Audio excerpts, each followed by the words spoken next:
DDC चुनाव में BJP ने 2 सीट पर जीत हासिल कर ली है। रुझान लगातार हम आपको दिखा रहे हैं, लेकिन इस वक्त नतीजे भी आने शुरू हो गए हैं। बीजेपी ने 2 सीट पर जीत कंफर्म कर ली, 2 सीट उसने अपने नाम कर ली है। बीजेपी ने श्रीनगर में पहली बार जीती है 1 सीट। बांदीपुरा से बीजेपी के एजाज अहमद खान जीते हैं।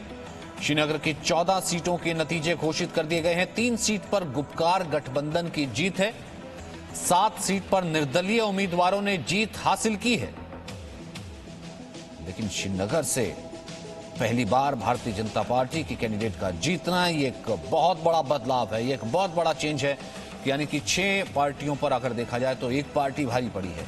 गुपकार में जो पार्टियां एक दूसरे के खिलाफ लड़ती रही थी, जो लोकतंत्र विरोधी बातें करती रही थी, वो आकर के एक साथ लड़ी, लोकतंत्र का डर दिखा करके, लोकतंत्र के खत्म होने का डर दिखा करके। लेकिन लोगों ने एक बार फिर से उन्हें नकारा है, चुनावों में हिस्सा लिया और इस वक्त बीजेपी ने श्रीनगर में कमल खिलाया है, 1 सीट पर जीत हासिल की है। खालिद इस वक्त हमारे साथ मौजूद हैं। खालिद, एजाज से आपने बात भी की थी, वो कैंडिडेट जिन्होंने जीत हासिल की है। इस वक्त और जो बाकी सीटें हैं उनके क्या रुझान, क्या नतीजे सामने आ रहे हैं और क्या कहता क्या है फिलहाल जो आम वोटर है जिसने वोट किया था चेंज के लिए, डेवलपमेंट के लिए, वो इस वक्त कहता क्या है नतीजों के बारे में? देखिए, जितने भी हमने चरण कवर किए उसमें जो मेन मुद्दा जिससे भी हमने मतदाता से बात की, उनने कहा है कि विकास, डेवलपमेंट, बेरोजगारी, इन मुद्दों पे उनने वोट किए हैं। और निस्संदेह ही ये एक बहुत बड़ी उपलब्धि है बीजेपी के लिए कि श्रीनगर में पहली बार उन्होंने जो खरमोट 2 की सीट एजाज ने हासिल की है, ये एक बहुत बड़ी उपलब्धि है।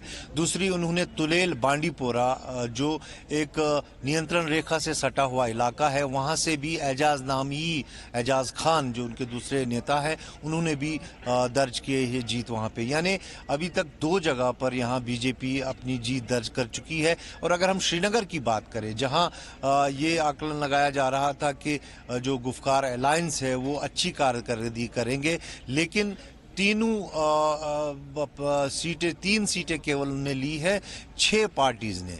ये देखने वाली बात है। श्रीनगर जहां गढ़ रहा है नेशनल कॉन्फ्रेंस का, चाहे विधानसभा में फारूक अब्दुल्ला सांसद बने हैं या फिर लोकसभा में सांसद बने हैं, विधानसभा में उन्होंने 8 सीटें यहां से ली थी।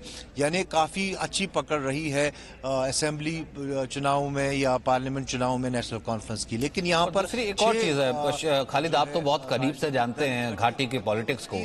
जब 370 नहीं था जम्मू कश्मीर में भी, जिसे कहते हैं कि सिर्फ कश्मीर से जो है जम्मू और बाकी रीजन्स को चलाना, दूसरी तरफ एक डायनेस्ट पॉलिटिक्स यानी कि एक परिवार, या मुफ्ती परिवार या फिर नेशनल कॉन्फ्रेंस जो है अब्दुल्ला परिवार, उसके अलावा लोगों को ना कोई विकल्प देना, ना कोई विकल्प तैयार होना। अगर ऐसा होता था तो फिर अलगाववाद की स्थिति आ जाती थी।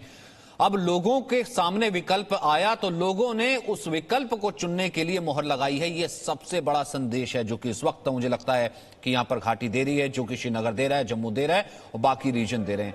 क्या कहना था उस कैंडिडेट का एजाज जिन्होंने जीत हासिल की है, आइए सुनते हैं।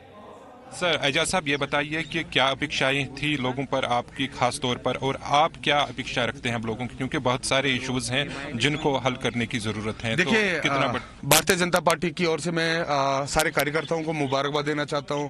मैं मानी कौल साहब को मुबारकबाद देना चाहता हूं, संगठन को मुबारकबाद देना जिनने हम पे विश्वास किया, और मैं उनके विश्वासों पर खड़ा हो जाऊंगा, ऐसा मेरा मानना है। लोगों की बड़े मसाइल है, यहाँ डेवलपमेंट बहुत बड़ी प्रायोरिटी है, हमारे ऊपर बहुत बड़ी प्रायोरिटी होगी, और करप्शन को कैसे कंट्रोल करना है, ब्यूरोक्रेसी को कैसे हम लोग नकेलना है, जो लोगों के मसाइल है उनको हम लोग कैसे काम करें, ऐसा हमारा मानना है। आने वाले समय में आप देखेंगे ये जो कॉन्स्टिट्यूंसी होगी ये मॉडल के तौर पे हम लोग ले लेंगे, ताकि आने वाले समय में जब विकास की कहीं पे बात उठे तब उस कॉन्स्टिट्यूंसी का नाम पहले आ जाए, ऐसा हमारा मानना है। निर्वाचन क्षेत्र हैं जहां पर सबसे ज्यादा अधिक जो वोटिंग हुई है वो अब जबकि काउंटिंग हो रही है, ज्यादातर सीटें जो हैं पीएचडी के पास हैं और अन्य पार्टियों के पास हैं। ऐसे में आपका ये पहले बहानाबाजी मारते हैं, पहले कुछ और बोलते हैं। आपको मैं बताना चाहता हूँ, जहां भारतीय जनता पार्टी की जीत हुई है वहां 64% पोलिंग हुई है, और 64% में भी 50% से ज्यादा भारतीय जनता पार्टी को। तो जो भी लोग ये बोलते हैं कि शायद भारतीय जनता पार्टी ने ये सीट सिर्फ कम वोटिंग के कारण निकाली है, वो गलत है। और उनको यह जवाब मिलना चाहिए कि 64% वोटिंग में भारतीय जनता पार्टी की सीट निकालना यहाँ के लोग ये दर्शाता है कि माननीय प्रधानमंत्री जी और भारतीय जनता पार्टी के ऊपर कितना विश्वास है। तो ये थे एजाज हुसैन, जिन्होंने पहली जिला विकास परिषद की जो सीट है वो खनमो निर्वाचन क्षेत्र से निकाली है, और काफ़ी सारी अपेक्षाएं अब लोगों के ऊपर उनके हैं, क्योंकि जिस तरीके से ये चुनाव रहा है काफ़ी टफ रहा है उनके लिए, और खुद भी उन्होंने कहा कि वो अब जिला विकास परिषद के इस चुनाव के बाद लोगों की समस्याएं और उनकी दुविधाओं को हल करने की कोशिश करेंगे। कैमरामैन अशरफ के साथ फारूक वानी, जी मीडिया, श्रीनगर।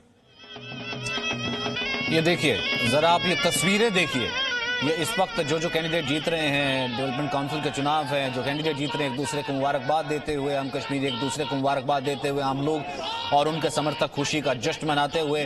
और ये देखिए, ये नॉर्मलसी की एक ऐसी तस्वीर है जो कि एक आम आदमी कह रहा था कि नॉर्मल जिसे कहते हैं कि एक आम मेन स्ट्रीम में आना मेरा हक क्यों नहीं है, क्यों अलगाववादी हमेशा कश्मीर को जलाने की बात करते रहे, और आज उसे जब उसका ये हक मिला है तो आम आदमी की जीत को दिखाता ये लोकतंत्र का जश्न।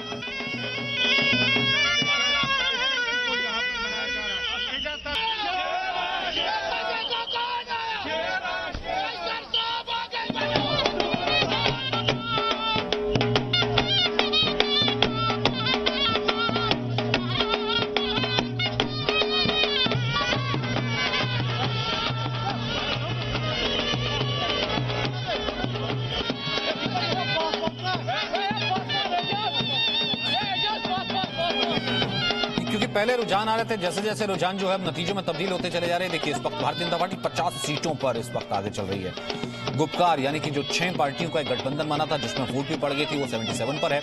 अब 6 पार्टियां बनाम एक पार्टी, 6 पार्टियां जिन्होंने डर दिखाया कि देखिए तिरंगा तो हमारा झंडा ही नहीं है, जो देश के झंडे के नाम पर चुनाव लड़ने से इनकार कर दिया, जिन्होंने लोकतंत्र को अपनाने से इनकार कर दिया और लोगों को धमकाने की राजनीति, क्योंकि उनका डर यही था कि अगर कोई विकल्प आ गया और लोगों ने विकल्प को चुना, लोगों ने विकास को चुना, तो 370 के बाद उनकी राजनीतिक दुकान जो बची खुची है वो भी खत्म हो जाएगी। और वही लोगों ने मोहर लगाई, लोगों को विकास चाहिए और उसी विकास के नाम पर लोगों ने वोटिंग की है। और देखिए भारतीय जनता पार्टी का हमने देखा, एजाज हुसैन जीते थे, वो भी ये कह रहे थे कि लोगों में कई भ्रांतियां थी जिसे दूर किया गया, और लोग जो है 55%, 60% जो है वोटिंग टर्नआउट हुआ था। हमने देखा जो अपने आप में अप्रत्याशित था, जो आज से पहले जो 1 या 2% की तस्वीर यही पार्टियां दिखाया करती थी, नेशनल कॉन्फ्रेंस और पीडीपी, ये पार्टियां डर दिखा करके 1 या 2% वोटिंग टर्नआउट को पूरे कश्मीर का रिप्रेजेंटेशन बना करके जीत हासिल करके कह रही थी कि देखिए कश्मीर में डर है इसलिए कोई वोट नहीं करता, इसलिए जीत करके उसी पार्टी का कब्जा हो जाता था। लेकिन अब कहीं ना कहीं डायनेस्ट जिसे कहते हैं कि वो राजशाही की जो कोशिश थी, इन दोनों पार्टियों की जो मंशा थी, वो टूटी है। और कश्मीरियों की तरफ अगर किसी ने रुख किया है तो वो सिर्फ विकास का रुख है, और वो इन चुनावों से साफ नजर आ रहा है।